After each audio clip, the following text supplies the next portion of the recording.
يا مساء الورد والفل والياسمين على عيونكم الحلوين. ابني الصغير واحنا واقفين في الفرن قال لي يا ماما انا عايز كوكيز، كنت بجيب فينو. فبقول له الراجل الكيلو بكام؟ قال لي ب130. قلت له نعم 130 ليه؟ يعني انا الصراحه كنت هجيب له ربع كيلو على قده، على قد ما هو كان عايز يعني. فقلت له لا يا حبيبي تعالى نروح، ده بكوبايتين دقيق بس اعمل لك كميه معتبره تقعد تاكل فيها ليل ونهار. قال 35 ايه؟ تعالوا بقى اقول لكم انا جبت المقادير بتاعتي ايه. كوبايه الا ربع من السكر، كوبايه زيها الا ربع من الزبده او الزيت، كوبايه الا ربع سكر، كوبايه الا ربع من الزبده او الزيت، وكوبايتين دقيق وبيضتين وكيس فانيليا. بس مش عاوز اكتر من كده. تاني، كوبايه الا ربع سكر زيها بالظبط، وكوبايه الا ربع زيت او زبده، وكوبايتين دقيق. وهحتاج برضو نص كوبايه دقيق، وهقول لكم دلوقتي هحتاجها ليه.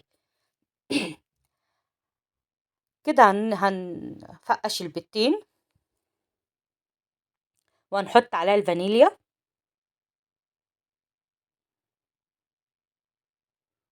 وهنضربه كده مع بعض ضربة حلوة.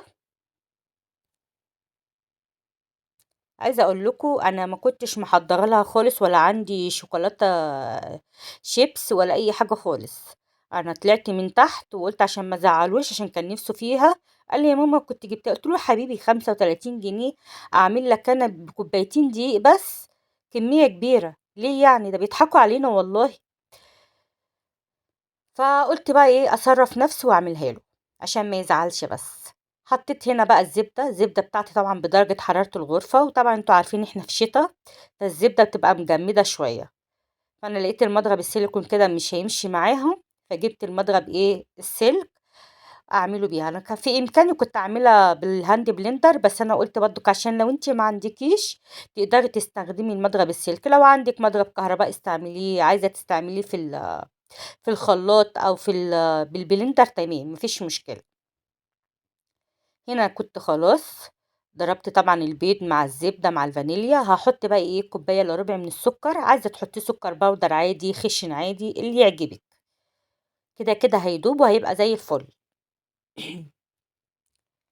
هنا بقى هنخل الدقيق، هنزل بقى بالكوبايتين وانخلهم.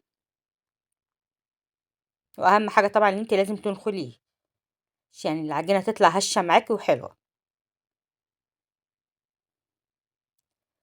وهجيب معلقة صغيرة من بيكربونات صوديوم.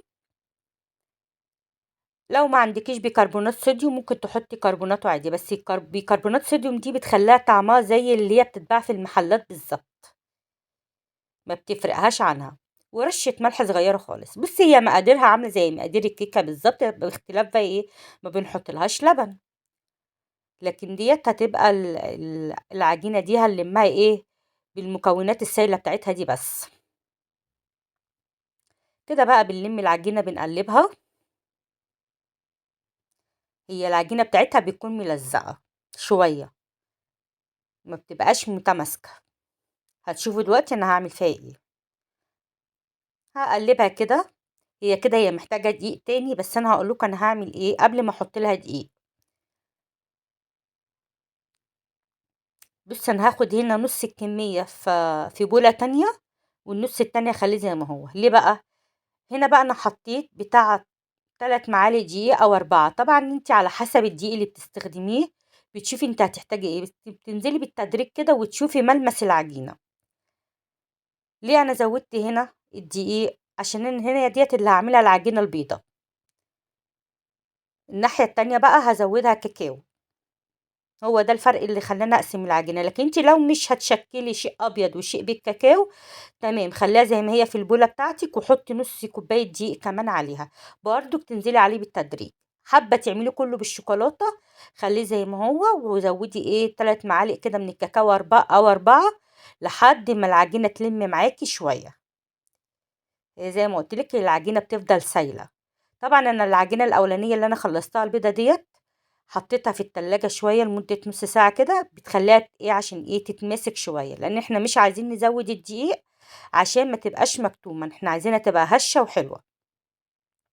شوكولاتة الشيبس دي بقى أنا اللي عاملاها، زي ما قُلت لِك أنا ما كانش عندي شوكولاتة شيبس وكان الوقت متأخّر، فما كنتش هاعرف أشتري بالليل، فجِبت شوكولاتة عادية خالص شوكولاتة خام عادية كانت عندي، حطيتها على إيه، بُخار مَيّة، ساحت معايا وحطيتها في قلب كيس وخرمت خُرم صغنّن خالص ونزلت على الورق الفويل دوّة أو ورق زبدة زي ما أنتِ عايزة وافرديه في صينية وانزلي كده زي دمعة العين، حتّة صغيّرة بس هي إيه، طبعًا الإيد برضُك مش متحكمة فيها حلو، فكانت بتنزل كبيرة شوية، وتقومي مدخّلاها الفريزر بتجمد معاكِ وتبقى إيه، زي الشوكولاتة الشيبس. طبعًا بقى هنا إيه، بتكوّري كورة صغيّرة وتقومي حاطة إيه، بس ما تبطّطيهاش، عشان هي كده بتفرش معاكِ، زي ما إحنا قُلنا العجينة بتبقى ملزّقة زي ما أنتِ شايفاها كده. وطبعًا بقى بترصصيها في قلب الصينية بتكوني دهناها زيت أو عايزة تحطّي ورق زبدة براحتِك، وبتخلّي المسافة ما بين كل واحدة وواحدة. زي ما أنتم شايفين بُصّوا الشوكولاتة الشيبس أنا عاملاها إزاي، هي طبعًا أنا إيه حاجة كده كانت تأدّي الغرض، بس إن شاء الله المرّة الجاية لمّا آجي أعملها هيكون عندي إيه الشوكولاتة الشيبس وأوريكِ إيه بيبقى شكلها عامل إزاي. عايزة أقول لكم برضُك ابقوا قلّلوا البيكربونات صوديوم، أنا كنت حطيت معلقة في الأول ممسوحة ورجعت حطيت ذرّة كمان، لأ بلاش الذرّة اللي أنا حطيتها دهيّة هي كفاية عليها واحدة، لإن هي نفشت شوية منِّك، لازم أقول لِك الصراحة العيب اللي كانت فيها، هي نفشت حاجة بسيطة بس ما نفشتش أوي، فأنتِ إيه تبقى معلقة ممسوحة من بيكربونات صوديوم أو كربوناتو عادي بيكنج باودر عادي. أدي كده بُصّي شكلها لمّا طلعت من الفرن، بتعرفي بقى إزاي اللي هي استوت، اللي أنتِ لمّا بتهزّيها بإيدِك من تحت كده بتتشال معاكِ بسرعة، حتى لو طرية من فوق ما فيش مشكلة، هي كده يعني بتاخد درجة حرارة السخونية بعد ما من السخونية اللي هي فيها بعد ما بتطلع. بُصّوا قعرها أهو ولا هي محروقة ولا هي أي حاجة خالص، طبعًا أنا باحطها في الرف اللي في النُص على درجة حرارة 180 زيها زي الكيكة بالضبط، وأدي أهي شكلها أهي بعد ما طلعت. هي طبعًا الشوكولاتة الشيبسي بتفرق في الشكل برضه، أتمنى تكون الوصفة عجبتكم، واستنوني في وصفة جديدة من وصفات لومة، وأشوف وشكم على ألف خير.